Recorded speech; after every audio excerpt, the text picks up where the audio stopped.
প্রতিষ্ঠা হলে অনেক লাভ আছে, তার মধ্যে দুইটা লাভের কথা আজকে বলবো। জোরে বলেন তো কয়টা?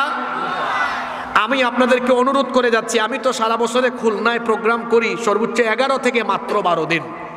আমরা 2025-26 সালের জন্য এই খুলনা বিভাগের জন্য মাত্র 11 থেকে 12টা প্রোগ্রাম বরাদ্দ করেছি। তার তো সারা বছর তার আসার টাইম নাই। আমি অনুরোধ করে যাব, আমার বলা এই কথাগুলো আপনারা জনসাধারণের মাঝে ছড়িয়ে দিবেন, পারবেন তো ইনশাল্লাহ? এখন যে দুইটা পয়েন্ট বলবো, আপনারা সচরাচর কোনো ওয়াজ মাহফিলে কিংবা মসজিদের খুতবার বক্তব্য এগুলো শুনবেন না। এগুলো সচরাচর সবাই বলে না, এগুলো নিয়ে স্টাডিও করে না, জনগণও মাথা ঘামায় না, হুজুরও মাথা ঘামায় না। এজন্য খুব মনোযোগ সহকারে শুনবেন। সবার কি মনোযোগ আছে? ঘুমটুম একটু ছাড়ায় নেই, কারণ দুইটা কথা বলবোই 5-6 মিনিট, একটু শুনে যাক সবাই। একটু তাকবীর দেন, লিল্লাহি তাকবীর, লিল্লাহি তাকবীর, লিল্লাহি তাকবীর। মনোযোগ আসছে না? কোরআনের রাষ্ট্র প্রতিষ্ঠা হলে অনেক লাভ, কিন্তু আজকে শুনবো কয়টার কথা? জোরে বলেন। দুইটা। এক, ওয়াজ করে লাভ নাই ভাই, আগে মানুষের পেটে খাবার দেওয়া লাগবে। পেট ঠান্ডা তো সবকিছু ঠান্ডা। কোরআনের রাষ্ট্র যদি প্রতিষ্ঠা হয়, এই দেশে খাবারের অভাবে কোনো মানুষ মারা যাবে না, দারিদ্রতা বলতে কোনো জিনিস সমাজে থাকবে না, অভাব অনটন থাকবে না। আপনি বলবেন হুজুর আপনি কি গলাবাজি চাপাবাজি করে গেলেন? না, আমি আপনাকে বুঝাইয়া যাব কিভাবে দারিদ্রতা দূর হবে। আল্লাহ তাআলা সূরা হজের মধ্যে বলেছেন, আল্লাযীনা ইম্মাক্কান্নাহুম ফিল আরদি আকামুস সালাতা ওয়া আতাউজ যাকাতা ওয়া আমারু বিল মা'রুফি ওয়া নাহাউ আনিল মুনকার। আমি যদি মুমিনদেরকে ক্ষমতা দেই, তাহলে 1 নম্বরে তারা সালাত কায়েম করবে, 2 নম্বরে তারা যাকাত আদায় করবে। জোরে বলেন তো কি আদায় করবে? সবাই বলেন, আবার বলেন। যাকাত শব্দটির সাথে আমরা পরিচিত, কিন্তু রসুল যে সিস্টেমের যাকাত আদায় করতে বলেছেন, আল্লাহ যে সিস্টেমের যাকাত আদায় করতে বলেছেন, এটার সাথে আমরা বেশিরভাগ মানুষ পরিচিত নই। কারণ আমাদের দেশে যাকাত মানেই মানুষ মনে করে যে ঈদের আগে যাকাতের কিছু শাড়ি লুঙ্গি আনবো কিনে। যাকাতের শাড়ি লুঙ্গি মানে কি? যেটা একবারের বেশি 2 বার পরা যায় না, এগুলো দিয়ে গরিব মানুষের সাথে তামাশা করে।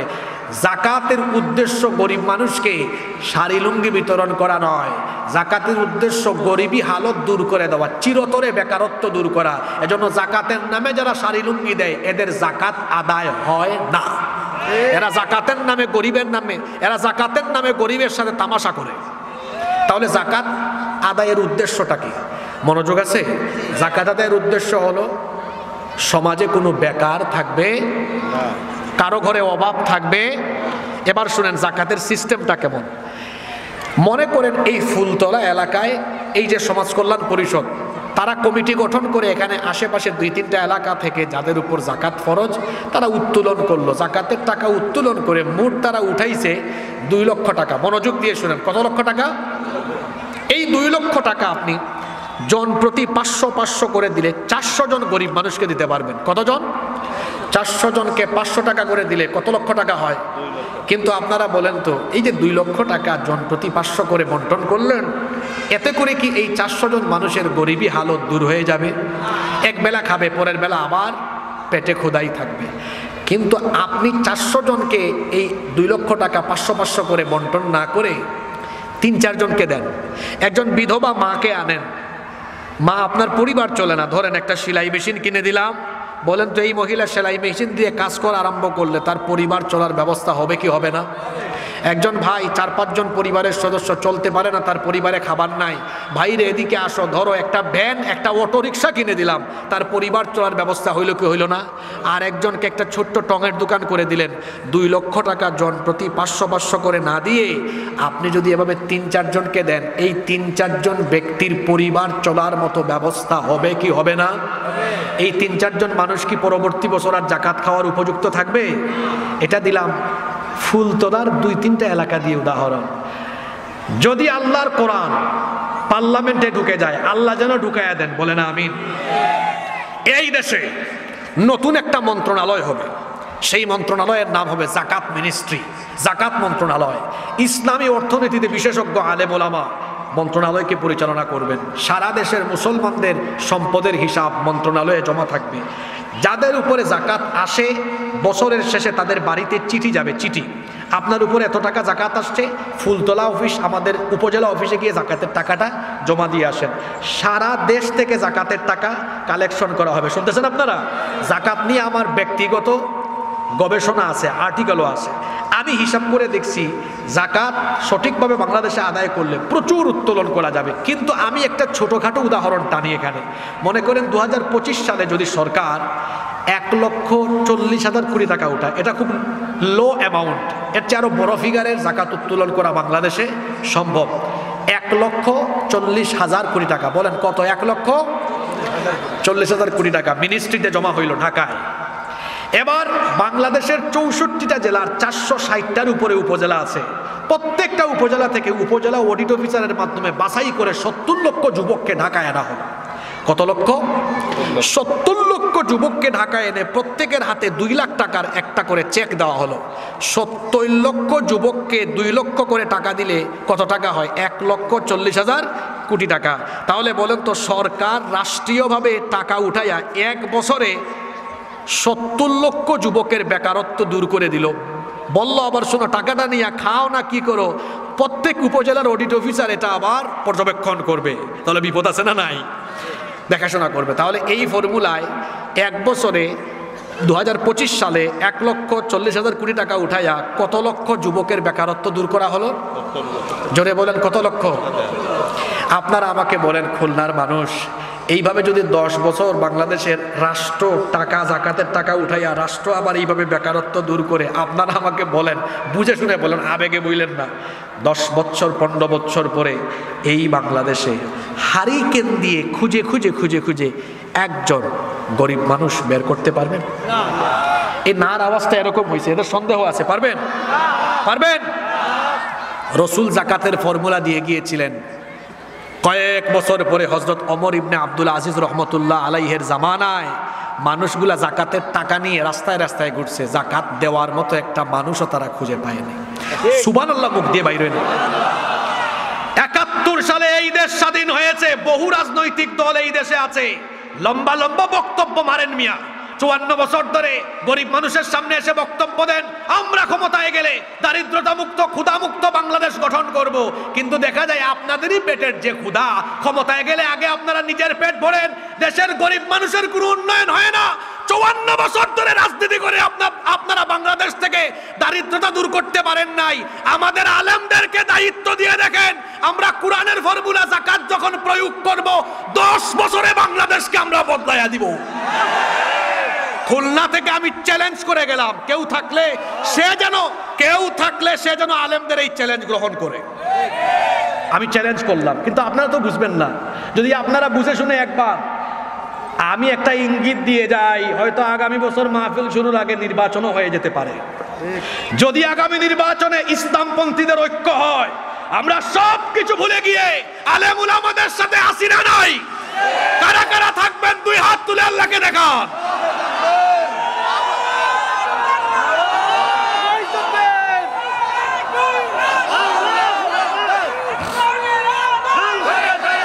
হাত নামান, হাত নামান।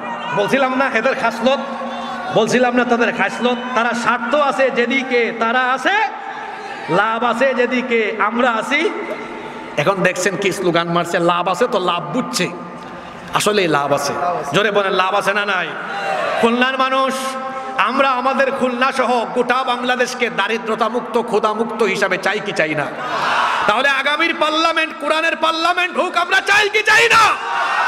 এজন্য আসুন, এই দেশকে দারিদ্রতা মুক্ত ক্ষুধা মুক্ত দেশ হিসাবে গঠন করতে হলে মানুষের তৈরি করা, মানুষের বানানো আইনকে লাথি দিয়ে বঙ্গোপসাগরে নিক্ষেপ করে কোরআনের আইনকে গ্রহণ করতে হবে। 1 নম্বর ফায়দা শুনে যে চিল্লাইছেন আপনারা, 2 নম্বরটা শুনলে তো আরো খুশি হবেন। 2 নম্বরটা বলবো। আসলে আমি স্টেজে উঠছিলাম আজকে শুধু এই ফায়দা নিয়ে কথা বলবো, যে কোরআনের রাষ্ট্র গঠন হলে আমি মোট 12টা পয়েন্ট নিয়ে আসছিলাম যে 12টা ফায়দা হবে।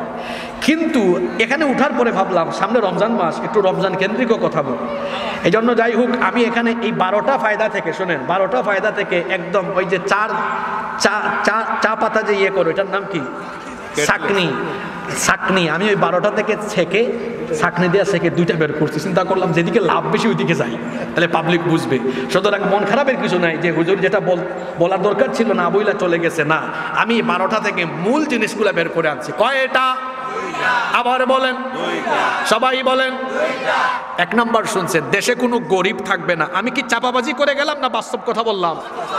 আমি কি উদাহরণ দিয়েছি না? এই তরিকায় দেশ চললে বলেন গরিব থাকবে? 54টা বছর ধরে রাজনীতি করে ব্যাককলের দল, অপদার্থ, অথর্ব, শুধু মানুষকে সুন্দর সুন্দর বাণী শোনায়। আমরা ক্ষমতায় গেলে কেউ ক্ষুধার্ত থাকবে না। দেখা যায় তার পেটই ভরে না, মানুষের পেট কখন ভরাবে? আমার দেশের চোর হলো 2 জাত, একটা অভাবের আর একটা স্বভাবের। এগুলা স্বভাবের চোর। কিসের চোর? আচ্ছা 2 নাম্বারটা বলি, তারপর শেষ করব। মনোযোগ আছে তো? আজকে মনে হয় আলোচনা বেশি লম্বা হয়ে গেছে মিজান ভাই। আমি তো খুলনায় কোথাও 2 ঘন্টা ওয়াজ করে নাই। আজকে আপনারা রেকর্ড করলেন ফুলতলার মানুষ। না, আরেকবার করছি, মনে পড়ছে আমার, সাতক্ষীরার ঝাউডাঙ্গায়। 2টাই শুনেন, কম শুনলে মনে থাকবে। 2, আমাদের দেশে অন্যায় অপরাধ আছে না নাই? কিছুদিন আগে কুয়েটেও ছাত্রদের উপর হামলা হয়েছে। সারা দেশে এখন ছিনতাই, হত্যা, রাহাজানি, চুরি, ডাকাতি, চাঁদাবাজি আছে না নাই? 54 বছর ধরে আপনারা রাজনীতি করেন। আমি কি কোনো দলকে বলতেছি নাকি? হ্যাঁ বলতেছি। কোন দল? সব দল, সব, কাউরে বাকি রাখতেছি না। আপনারা 54 বছর ধরে রাজনীতি করেন। দেশ থেকে চুরি কমাইতে পারেন না, ডাকাতি কমাইতে পারেন না, ছিনতাই কমাইতে পারেন না। পারবেন কেমনে? কারণ আপনারা তো এমন আইন বানায় রাখছেন, চোর একটারে ধইরা ফুলতলা থেকে জেলে ঢুকাইলে সে 7 মাস পরে বের হয়, 8 মাস বা 1 বছর 2 বছর পরে বের হইয়া তখন আর চোর থাকে না, সে ডাকাত হিসাবে প্রমোশন নিয়ে আসে। আপনাদের বানানো আইন, এটা এমন আইন, চোর ডাকাতরা ধর্ষণকারীরা এই আইনকে বুড়ি আঙ্গুল দেখায়, ভয় পায় না। কই জেলে গেলে কি হয়েছে, কয়দিন পর বের হয়ে আসবো। আপনাদের তৈরি করা আইন দিয়ে 54 বছর ধরে আপনারা চুরি ডাকাতি ছিনতাই কমাইতে পারেন নাই। আলেমদের হাতে দায়িত্ব তুলে দেন। আমরা যখন কোরআনের ফৌজদারি আর দেওয়ানি আইনগুলো প্রয়োগ করা শুরু করব, চোর ডাকাতরা একদম সাইজ হয়ে যাবে। যখন আল্লাহর কোরআন থেকে কোর্টে আদালতে বিচার হবে, চোর অপরাধ প্রমাণ হলে জেল পড়ে, হাত কাটো আগে। এক চোরের হাত কাটলে বাংলাদেশের সব চোর তারের মতো সাইজ হয়ে যাবে। আপনাদের এই অথর্ব আইন দিয়ে বাংলাদেশ থেকে চুরি কমাইতে পারেন নাই। গত কয়েকদিন ধরে বাংলাদেশে চুরি হচ্ছে না? যে শাস্তির কথা বললাম, একটু খুলনায় ফুলতলা বাজারে ধইরা একটার হাত কাইটা দিয়েন না। আমি বলতেছি বলে আবার করিয়েন না। আমি বলতেছি কাইটা দিয়ে এই কথার অর্থ হলো, মানে ইসলামী আইন যদি থাকতো আর যদি কেটে দিতেন, ফুলতলায় কেউ চুরি করার সাহস করবে? জোরে বলেন, করবে? যারা আমার মা বোনদের ইজ্জতে হাত দেয়, ধর্ষণ করে, আপনারা তো ধর্ষণের বিচার করে তাকে আদালতে বিচার করে জেলে ঢুকান, কয়েক মাস পরে আবার বের হয়ে যায়, কয়েক বছর পরে। ধর্ষণ তো কমে না। একটা ধর্ষকের বিচার কোরআন দিয়ে করেন, বাংলাদেশের সবগুলা লুচ্চা আর বদমাশ একদম সুদা হয়ে যাবে। এজন্য আমি বলি কি, 54 বছর ধরে আপনারা বিভিন্ন দল রাজনীতি করে, বিভিন্ন দল ক্ষমতায় গিয়ে চুরি ডাকাতি ছিনতাই কমাতে পারেন নাই, অন্যায় অপরাধ কমাতে পারেন নাই। কারণ আপনারা এমন আইন বানাইছেন, আপনাদের এই আইন দিয়ে সমাজ থেকে অন্যায় অপরাধ নির্মূল করা সম্ভব নয়। একমাত্র যদি আল্লাহর কোরআনের আইন দিয়ে বিচার আরম্ভ হয়, সমাজ থেকে অন্যায় অপরাধ কমবে না বাড়বে? জোরে বলেন, কমবে না বাড়বে? আমার ভাই আবু সাইদ রক্ত দিয়েছে, আমার ভাই মুগ্ধ রক্ত দিয়েছে, হাজার হাজার ভাইয়েরা বোনেরা রক্ত দিয়ে যে নতুন বাংলাদেশের স্বপ্ন দেখেছে, সেই নতুন বাংলাদেশে আমরা চুরি ডাকাতি ছিনতাই রাহাজানি চাঁদাবাজি দেখতে চাই না। এগুলোকে নির্মূল করতে হলে মানুষের তৈরি করা আইনকে পায়ের তলায় ফেলে দিয়ে আল্লাহর কোরআনকে পার্লামেন্ট পর্যন্ত নিয়ে যেতে হবে। খুলনার মানুষ একমত না দ্বিমত? একমত না দ্বিমত? অনেক ফায়দা আছে, বলছি কয়টা? এই 2টাই যথেষ্ট। এই 2টা আপনারা কালকে থেকে দোকানে দোকানে চা খাইতে বসেন না, বলবেন ভাই যদি কোরআন এই দেশে প্রতিষ্ঠা হয়, গরিব কিন্তু থাকবে। এটা কি চাপাবাজি না বাস্তব কথা? জিজ্ঞেস করবে, এই ব্যাককল থাকবে না কেমনে? বলবেন তুই ব্যাককল। কারণ আল্লাহ জাকাতের ফর্মুলা দিয়েছেন। এই যে আমরা এলাকা এলাকা শাড়ি লুঙ্গি দেই, হুজুর বলে গিয়েছেন এইভাবে যাকাত আদায় হয় না, বরং যাকাতের উদ্দেশ্য বেকার থাকবে না, দরিদ্র গরিব মানুষ থাকবে, সবার কাজের ব্যবস্থা হবে, সবার পেটে খাবার থাকবে, এটা যাকাতের উদ্দেশ্য। সুবহানাল্লাহ পড়েন। আর 2 নাম্বার কি বললাম? অন্যায় অপরাধ থাকবে না, নির্মূল হয়ে যাবে আল্লাহর আইন গ্রহণ করলে ইনশাআল্লাহ। তাহলে আজকে কয়টা পয়েন্টে কথা বলেছি? 3। 1, রমজানের ফজিলত। আল্লাহ আমাদেরকে রমজান পর্যন্ত পৌঁছাও আর এই মাসকে কাজে লাগানোর তৌফিক দাও। আরো আসতে বলে না আমিন। 2 নম্বরে আমি 5টা আমলের কথা বলেছি, স্মরণ করায় দিই। 1 নাম্বার, ডেইলি তওবা ইস্তেগফার করবেন 70 থেকে 2। দোয়া করবেন, দোয়া কবুলের বিশেষ কয়টা মুহূর্ত বলেছি? 8টা। 3, একটা রাতেও তাহাজ্জুদ মিস দিবেন না ইনশাআল্লাহ। 4, কোরআন তেলাওয়াত আমরা প্রতিদিন করব, মিস দিব না ইনশাআল্লাহ। 5, তারাবির নামাজ মিস দিব না ইনশাআল্লাহ। শেষের পয়েন্টে রমজানের 2টা হাদিয়া, সিয়াম আর কোরআন। সিয়াম দিয়েছেন তাকওয়াবান মুত্তাকি ভালো মানুষ হওয়ার জন্য, আর কোরআন দিয়েছেন কোরআন দিয়ে সব কিছু চালাবার জন্য। এখন আমরা কোরআন রাখছি মসজিদ মাদ্রাসার মাহফিলের মঞ্চে, আর পার্লামেন্ট থেকে কোরআনকে বিদায় করে দিয়েছি। এটা আপনাদের বানানো মডারেট ইসলাম। আমার রসুলের ইসলাম হলো যেই কোরআনকে তিনি মসজিদে রেখেছেন, সেই কোরআনকে রাষ্ট্র পরিচালনায় রেখেছেন, এটার নাম হলো আসল ইসলাম। আল্লাহ এই ইসলামের ভেতরে থাকার তৌফিক আমাদেরকে দান করেন। অনেক লম্বা সময় বক্তৃতা করেছি, কোনো ভুল কথা বললে আল্লাহ আপনাদের স্মৃতি থেকে তা মুছে দেন, আর যত সত্য কথা বলেছি আল্লাহ সেগুলোর উপরে আমল করার তৌফিক দান করেন। মাহফিল ইন্তেজামিয়া কমিটির কোনো কথা থাকলে আমরা শুনবো, না থাকলে আমরা মোনাজাত করে ফেলবো।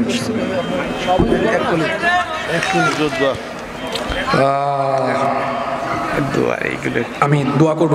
এখানে একটা তলে সমবেত হই, এসো কোরআনের ছায়া তলে সমবেত হই, এসো আল্লাহ রাসূলের অনুগত হই, এসো কোরআনের ছায়া তলে সমবেত হই, এসো আল্লাহর গুণগান করি, এসো তারি পথে জীবন গড়ি, এসো আল্লাহর গুণগান করি, এসো তারি পথে জীবন গড়ি।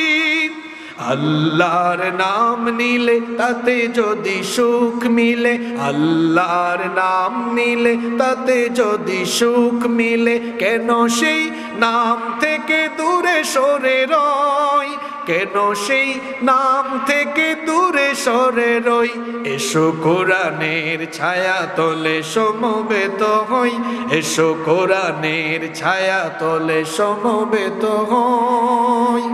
এই কোরআনের ছায়া তলে এসে কত লোক প্রাণ দিল হেসে, কোরআনের ছায়া তলে সোজা পথ যদি মিলে, কোরআনের ছায়া তলে সোজা পথ যদি মিলে, কেন সেই পথ ছেড়ে ভুল পথে রই, কেন সেই পথ ছেড়ে ভুল পথে রই। এসো কোরআনের ছায়া তলে সমবেত হই, এসো কোরআনের ছায়া তলে সমবেত হই, এসো আল্লাহ রাসূলের অনুগত হই, এসো কোরআনের ছায়া তলে সমবেত হই। বলেন আমিন। আল্লাহুম্মা আমিন। আলহামদুলিল্লাহি রাব্বিল